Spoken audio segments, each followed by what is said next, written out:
Hello friends, आप सभी को नमस्कार। मैं हितेश कुमार एक बार फिर से आप सभी का ज्ञानकोश यूट्यूब चैनल में स्वागत करता हूं।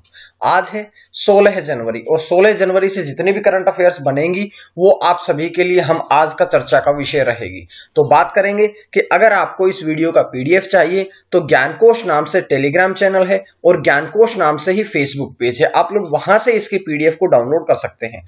तो चलिए शुरू करते हैं आज की कुछ महत्वपूर्ण करंट अफेयर्स की तरफ। करंट अफेयर्स पढ़ने से पहले मैं आपको हर दिन बताता हूं कि हमने ज्ञानकोश यूट्यूब चैनल की प्लेलिस्ट बना रखी है। आप जो भी वीडियो देखनी हो अब आप प्लेलिस्ट से जाकर के देख सकते हैं। तो चलिए अब हम बढ़ते हैं आज की कुछ महत्वपूर्ण करंट अफेयर्स की तरफ। तो बात करते हैं पहले प्रश्न की। तो सबसे पहला प्रश्न है कि फिच रेटिंग्स ने भारत के सकल घरेलू उत्पाद यानी कि जो जीडीपी है, जीडीपी का 2020-21 जो वित्त वर्ष है इसके लिए अनुमान लगाया है। तो इसके लिए कितना अनुमान लगाया है तो देखिएगा, चार ऑप्शन आपके सामने हैं। इनमें से 9.4% नकारात्मक यानी कि जो इस वर्ष भी जो भारत के इस वर्ष भी जो वित्त वर्ष में जो भारत का जीडीपी रहेगा, सकल घरेलू उत्पाद रहेगा, उसमें भी नेगेटिव ही रहेगा यानी कि अब की बार भी नकारात्मक ही रहेगा। तो ये घोषणा करी है फिच रेटिंग्स ने। बात करते हैं थोड़ी और जानकारियां की। तो और जानकारियां ये है कि इस वित्त वर्ष 2020-21 में तो 9.4% नकारात्मक लगाई है, लेकिन जो आगे आने वाला वित्त वर्ष है 2020-21 है इसके लिए 11% की वृद्धि पॉजिटिव का भी अनुमान लगाया है। अब ये घोषणा किसने करी है? ये अनुमान लगाया है फिच रेटिंग्स ने। तो फिच रेटिंग्स के बारे में अगर थोड़ी बातें हम पढ़ना चाहे तो जैसे इसका मुख्यालय कहां पे है? इसका मुख्यालय है न्यूयॉर्क, अमेरिका, संयुक्त राज्य में। उसके साथ मुख्य कार्यकारी अधिकारी यानी कि इसके सीईओ कौन है? तो पॉल टेलर जो हैं वे वर्तमान में फिच रेटिंग्स के सीईओ हैं। और इसकी स्थापना किसने करी थी? तो जॉन नोल्स फिच ने इसकी स्थापना करी थी। और इसकी स्थापना कब हुई थी? 1914 में, यानी कि लगभग 106-7 वर्ष पुरानी फिच रेटिंग्स है जो कि विश्व स्तर पर रेटिंग्स का आकलन करती है, एक रेटिंग एजेंसी है। उसके बाद ये जानकारी हमें पहले प्रश्न से मिली। तो दूसरा प्रश्न आपकी स्क्रीन पे आता है कि supreme court bar association SCBA, इसकी फुल फॉर्म भी यही रहेगी कि सुप्रीम कोर्ट बार एसोसिएशन के अध्यक्ष पद से इस्तीफा दिया है। तो इस SCBA के अध्यक्ष पद से किसने इस्तीफा दिया है? अभी दिया है दुष्यंत दवे, यानी कि ऑप्शन ए जो है वो आपका सही रहेगा। तो दुष्यंत दवे ने अब SCBA अर्थात सुप्रीम कोर्ट बार एसोसिएशन के प्रेसिडेंट अध्यक्ष पद से इस्तीफा दे दिया है। और यह घोषणा करी है सचिव रोहित पांडे ने, जो कि ऑप्शन बी पर लिखा है। तो रोहित पांडे ने घोषणा करी है कि अब सुप्रीम कोर्ट बार एसोसिएशन के अध्यक्ष पद से दुष्यंत दवे ने इस्तीफा दे दिया है। तो इसके बारे में थोड़ी और जानकारियां पढ़ेंगे। ये देखिएगा, फोटो में दिखाया गया है दुष्यंत दवे को। इस बात की पुष्टि SCBA सचिव रोहित पांडे ने की है। अब देखिए, SCBA के बारे में अगर हम थोड़ी बातें पढ़ना चाहें, जैसे कि सुप्रीम कोर्ट बार एसोसिएशन, ये तो हुई इसकी फुल फॉर्म। ये मुख्य रूप से भारत के जो सर्वोच्च न्यायालय है इसके पेशेवर वकील इसमें शामिल होते हैं। सर्वोच्च न्यायालय यानी कि उच्चतम न्यायालय या सुप्रीम कोर्ट भारत में एक है जो कि दिल्ली में स्थित है। इसके पेशेवर वकील इस एसोसिएशन में, बार एसोसिएशन में शामिल होते हैं, जिसका मुख्यालय भी कहां पे है? नई दिल्ली में है। तो ये जानकारियां मैंने आपको दी है इस प्रश्न से। उम्मीद है आपको ये प्रश्न मेरे समझ आ रहे होंगे। अब इसके बाद तीसरे प्रश्न की तरफ बढ़ते हैं कि लगातार तीसरी बार कायाकल्प पुरस्कार किसने जीता है? कायाकल्प पुरस्कार जो है लगातार तीसरी बार किसने जीता है? तो ये एम्स भुवनेश्वर, ऑप्शन सी आपका सही रहेगा। तो जो एम्स है भुवनेश्वर का, उसने अब ये तीसरी बार, यानी कि इससे पहले भी लगातार 2 बार 2019 और 18 का पुरस्कार भी एम्स भुवनेश्वर ने ही जीता था। और तीसरी बार जो कि 2020 का पुरस्कार दिया गया है ये भी एम्स भुवनेश्वर ने ही जीता है। तो थोड़ी बातें एम्स भुवनेश्वर के बारे में पढ़ते हैं। जैसे हम बात करें कि क्यों दिया गया है, क्योंकि स्वच्छता, स्वास्थ्य को बढ़ावा देने और सार्वजनिक स्वास्थ्य सुविधाओं में स्थायी प्रयासों का निर्माण करने के लिए ये पुरस्कार जो है वो दिया गया है। इसके लिए 2 करोड़ रुपए का पुरस्कार भी दिया गया है। इसके ये जो पुरस्कार है इसके साथ साथ में 2 करोड़ रुपए की धनराशि भी पुरस्कार स्वरूप दी गई है। अब बात करते हैं एम्स। बहुत बार हम पढ़ते हैं एम्स, हिंदी में तो इसकी फुल फॉर्म ये होती है जैसा कि लिखा है अखिल भारतीय आयुर्विज्ञान संस्थान, लेकिन बहुत बार आपके एग्जाम में फुल फॉर्म आती है इंग्लिश में, तो वो तो उसका आंसर तो हमने इंग्लिश में देना पड़ेगा। जैसे कि इसकी फुल फॉर्म है all India institute of medical sciences. All India institute of medical sciences जो है वो इसकी फुल फॉर्म है। बात करते हैं इसकी स्थापना कब हुई हुई थी, तो 2012 में इसकी स्थापना करी गई थी और वर्तमान में इसके अध्यक्ष है SK आचार्य।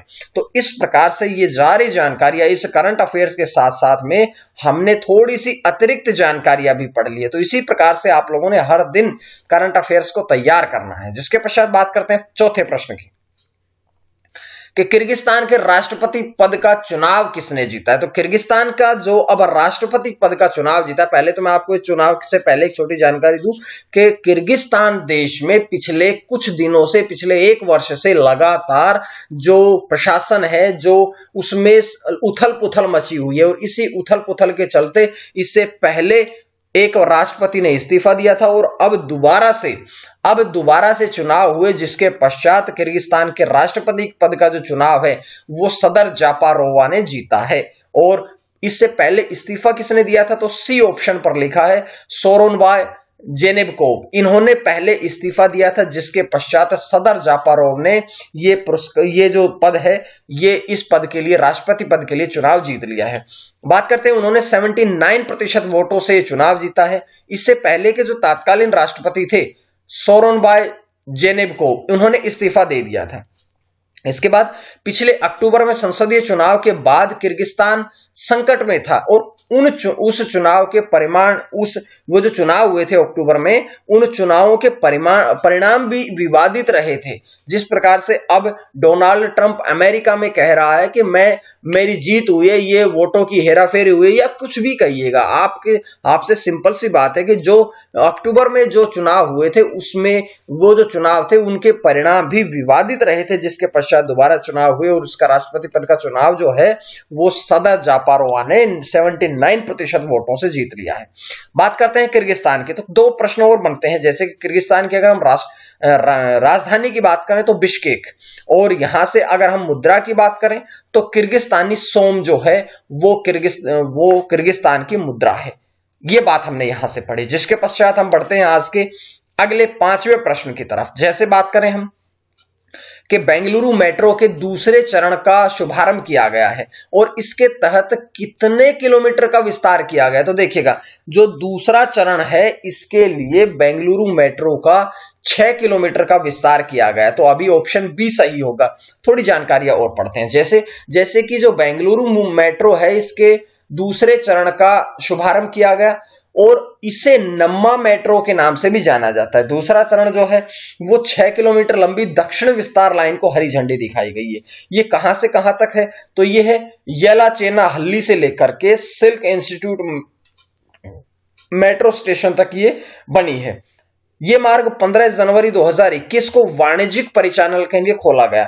दूसरे चरण को 2014 में मंजूरी दे दी गई थी, लेकिन इसका कार्य जो था वो 2018 तक पूरा किया जाना था। लेकिन ये सरकारी कामकाज में पूरी तरह से देरी के कारण ये अब तक बन करके तैयार किया गया है। तो उसके पश्चात हम बात करते हैं कि ये जो बेंगलुरु का है, ये बेंगलुरु मेट्रो स्टेशन का जो है ये अब परिचालन दूसरे चरण का कर दिया गया है। तो थोड़ी जानकारी हम बेंगलुरु से पढ़ते हैं। जैसे कि हम बात करें, बेंगलुरु मेट्रो जो है इसे नम्मा मेट्रो के नाम से भी जाना जा सकता है। जैसा कि आपके सामने लिखा है NAMMA, तो नम्मा मेट्रो के नाम से किसे जाना जाता है, तो ध्यान रखिएगा बेंगलुरु मेट्रो को जाना जाता है। इसका उद्घाटन 20 अक्टूबर 2011 में करा गया था।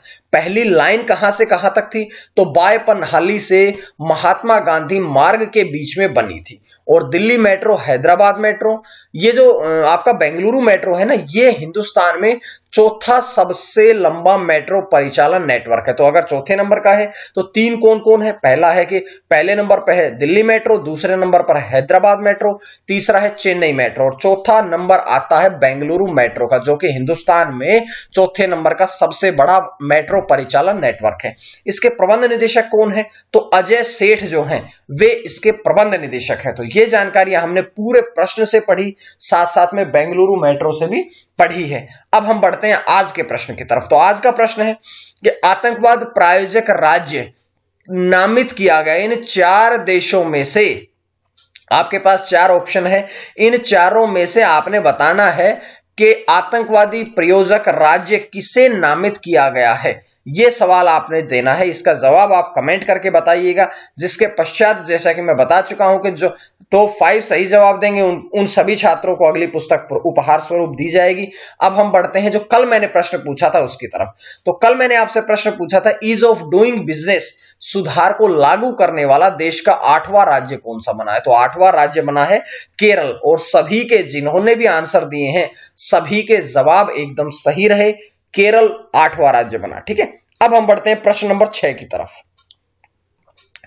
देश की सबसे कम उम्र की कैडेवर डोनर कौन बनी है? देश की सबसे कम उम्र की मात्र 20 महीने की लड़की बनी है धनिष्ठा। धनिष्ठा लड़की जो है वो हमारे देश की सबसे कम उम्र की जो शरीर के अंग दान करने वाली डोनर बनी है। तो उनके बारे में थोड़ी बात करते हैं कि 20 महीने की बच्ची है धनिष्ठा, जिन्होंने अपने अंग जो कि घर की छत के पहली मंजिल से गिर गई थी और जिनके इस गिरने के कारण उनकी जान चली गई। और जान जाने के पश्चात उनके घर वालों ने यह निर्णय लिया कि हमारी बच्ची तो बची नहीं, लेकिन इसके अगर हम अंग दान कर देंगे तो और लोगों की जिंदगी बच सकती है। जैसे कि इनके दिल, यकृत, गुर्दे और कॉर्निया जो है वो 5 रोगियों के लिए इस्तेमाल किए गए। दोनों लिखा था, ये थोड़ा मिसप्रिंट हुआ है।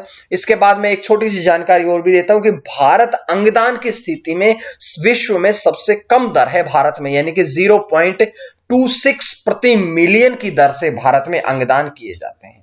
तो ये थोड़ी जानकारी थी जो मैंने आपको यहां से दी। उसके पश्चात प्रश्न नंबर बढ़ते हैं प्रश्न नंबर 6 की तरफ। तो प्रश्न नंबर 6 है कि 19वें ढाका अंतर्राष्ट्रीय फिल्म महोत्सव DIFF Dhaka international film festival का आयोजन जो है वो कब से कब तक किया जाएगा?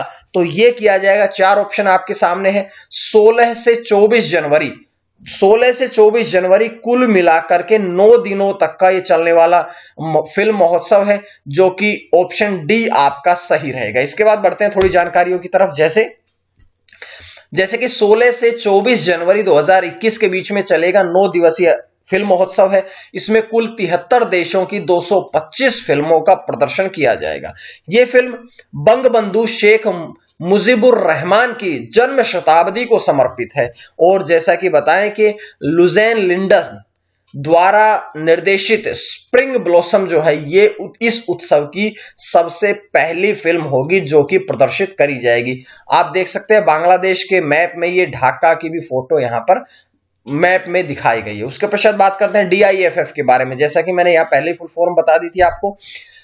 DIFF की फुल फॉर्म है ढाका इंटरनेशनल फिल्म फेस्टिवल, जिसकी स्थापना कब करी गई थी? 1992 में। और इसके संस्थापक कौन थे? तो अहमद मुस्तफा जमाल जो थे वो इसके संस्थापक थे। तो ये जानकारी मैंने आपको यहां से दी है। जिसके पश्चात हम बढ़ते हैं अगले 8वें प्रश्न की तरफ कि 78वें गोल्डन ग्लोब्स अवार्ड्स के लिए एम्बेसडर कौन बने, राजदूत कौन बने, जो कि 78वां गोल्डन ग्लोब अवार्ड समारोह होगा, इसके लिए ब्रांड एम्बेसडर यानी कि एम्बेसडर राजदूत कौन बने हैं? तो देखिएगा ऑप्शन जो आपका सी है, यानी कि सेशेल और जैक्सन ली दोनों भाई बहन है।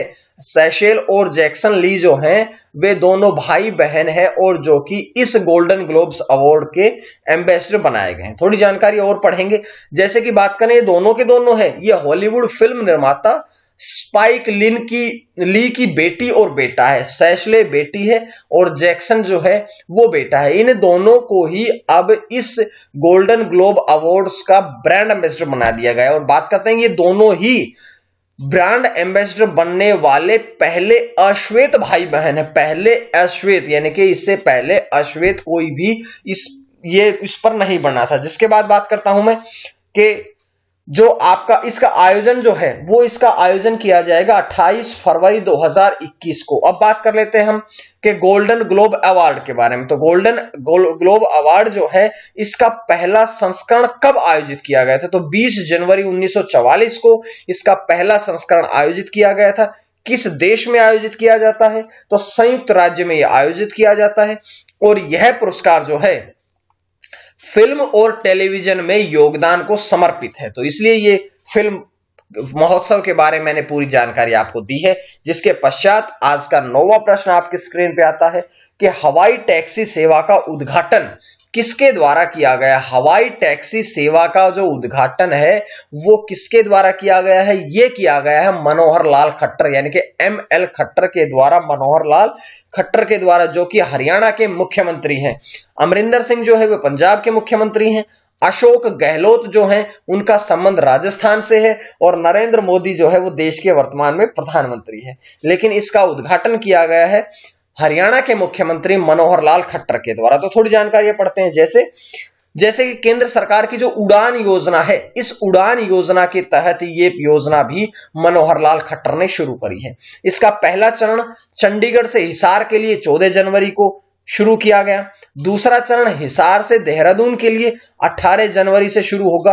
तीसरा चरण जो है वो चंडीगढ़ से देहरादून और हिसार से धर्मशाला के लिए 2 मार्गों को 23 जनवरी से शुरू किया जाएगा। तो ये सारी जानकारियां हमने यहां से पढ़ी है। लेकिन एक छोटी सी जानकारी है जो कि क्योंकि मनोहर लाल खट्टर जो है वो हरियाणा के मुख्यमंत्री हैं, तो थोड़ी बातें हरियाणा के लिए। जैसे कि हरियाणा का गठन कब हुआ था? 1 नवंबर 1966 को। पंजाब राज्य और हरियाणा राज्य दोनों 1 नवंबर 1966 को अलग हुए थे और अभी तक भारत देश में दोनों ऐसे राज्य हैं जिनकी राजधानी चंडीगढ़ है। पंजाब की राजधानी भी चंडीगढ़ है और हरियाणा की राजधानी जो है वो भी चंडीगढ़ में ही है। इसके बाद इसमें जिले कितने हैं? तो 22। राज्यपाल कौन है? सत्यदेव नारायण आर्य जो हैं वे हरियाणा के वर्तमान में गवर्नर है, राज्यपाल है। विधानसभा की सीटें हरियाणा से 90 है, राज्यसभा की सीटें 5 है, लोकसभा की सीटें 10 हैं। तो ये पूरी जानकारियां जो हैं वो मैं आपके लिए लेके आया हूं हरियाणा से। उसके बाद बढ़ते हैं आज के अंतिम प्रश्न की तरफ, जो है कि 2 बार महाअभियोग लाने वाला अमेरिका का पहला राष्ट्रपति कौन बना है? तो जो अब वर्तमान में है, ये तो आसान सा प्रश्न था लेकिन इंपॉर्टेंट प्रश्न था। डोनाल्ड ट्रंप, जिनके बारे में मैं पूरी एक वीडियो बना के आपको 2-3 दिन पहले दे चुका हूं, वहां से आप देख लीजिएगा कि इन्होंने अपने जो साथी थे उनके साथ मिलकर के या विद्रोही लोगों का साथ दिया था, विद्रोहियों को उकसाया था कि उन्होंने संसद पर, अमेरिका की संसद पर हमला किया और 13 जनवरी को इन पर महाअभियोग लगाया गया था। पहले महाअभियोग की बात करें तो 2019 में यूक्रेन सौदे पर लगाया गया था और अब लगाया गया है दूसरा महाअभियोग। और सदन में ट्रंप को महाभियोग लाने के लिए 232 में से 197 वोट दिए गए हैं। तो ये दूसरी बार इन पर लगाया गया। हालांकि वो अभी इसी सप्ताह से राष्ट्रपति पद से हट जाएंगे, जिसके पश्चात जो बाइडेन जो हैं वो नए अमेरिका के राष्ट्रपति बनेंगे। तो ये सारी जानकारी मैं आपके लिए यहां से लेके आया हूं। उम्मीद है आपको वीडियो पसंद आई होगी और अगर पसंद आई तो आप लोग ज्ञानकोश यूट्यूब चैनल को सब्सक्राइब कर लीजिएगा ताकि आपको डेली इसी प्रकार से वीडियोज मिलती रहे। अगर आपको इसका PDF चाहिए तो आप लोग ज्ञानकोश फेसबुक पेज को डाउनलोड करें या ज्ञानकोश टेलीग्राम चैनल को ज्वाइन करें। आज के लिए इतना ही। मां सरस्वती की कृपा आप सभी पर बनी रहे। आप सभी का बहुत बहुत धन्यवाद।